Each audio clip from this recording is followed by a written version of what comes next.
কারণ হলো অভ্যাস গঠন করা বা একটা হ্যাবিট ফর্ম করার জন্য বেশ কিছুদিন সময় দিতে হয় এবং একসাথে সব হ্যাবিট যদি চেঞ্জ করতে চান একটাও দিন শেষে কাজ করে না।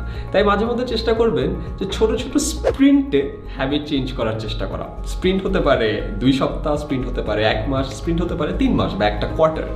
বিজনেসগুলো যেমন কোয়ার্টারলি সব টার্গেট সেট করে, তাই আমিও চেষ্টা করছি আপনাদেরকে একটা কোয়ার্টারলি লেভেল আপ প্ল্যান দেওয়া। কোয়ার্টার মানে 3 মাসের একটা কমপ্লিট লেভেল আপ প্ল্যান। সেই 3 মাসে আপনি কি কি করতে পারেন। এই 3 মাসের প্ল্যানগুলো আমি আমার লাস্ট কোয়ার্টারলি প্ল্যানে ছিল।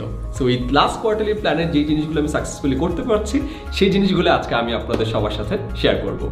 নাম্বার 1 যেটা আমার হ্যাপিনেস অনেক বাড়িয়ে দিয়েছে সেটা হলো বহুদিন পর আমি আবারও ফুটবল খেলা শুরু করেছি এবং যেটার ফলে প্রতিদিন বিকালবেলা আমার যত কিছুই থাকুক না কেন আমার মিটিংগুলো আমি আইদার আগে শিফট করি অথবা পরে শিফট করি এবং আমি ফুটবলটা খেলি। এবং ফুটবল খেলার সময় আমি একটা জিনিস খেয়াল করেছি যে এই যে 1 ঘন্টার সময় আমি আর অন্য কোনো কিছু চিন্তা করি না। এই 1 ঘন্টা আমি জাস্ট খেলি এবং এটাতে যে কী ভালো লাগে এটা কল্পনার বাইরে। অ্যান্ড আমি ওয়েট করি যে কখন বিকালটা আসবে। এবং এটার ফলে যেটা হয়েছে আগে সারাক্ষণ বাসায় থাকতে থাকতে কেমন যেন একটা লেথার্জিক অ্যাপ্রোচ চলে আসছিল আমার জীবনে, কেমন যেন মরমরা লাগে, যে বলে না যে গাটা একটু ম্যাচ করে।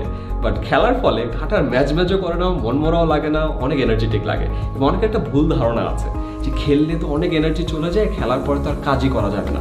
এটা একেবারে উল্টোটা হয়।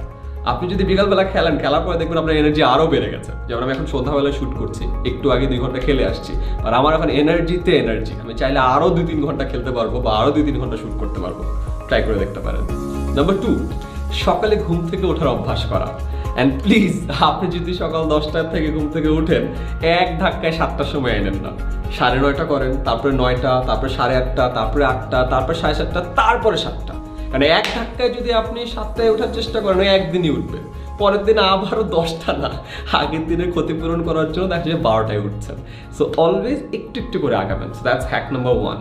অ্যান্ড সেকেন্ডলি, সকালে ঘুম থেকে ওঠার সব থেকে বড় ইম্পর্টেন্ট জিনিসটা আসলে সকালের না, জিনিসটা হলো রাতের।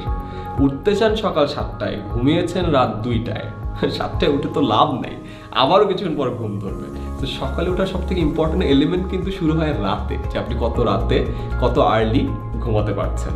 অ্যান্ড থার্ড, সকালে ঘুম থেকে ওঠার পরে না নিজের জন্য কিছু স্পেশাল মোমেন্ট রাখবেন। যেমন আমার এখন ব্রেকফাস্ট করি, সো ব্রেকফাস্টে একটু ভালো খাবার থাকলে সকালে ঘুম থেকে উঠতেই ভালো লাগে।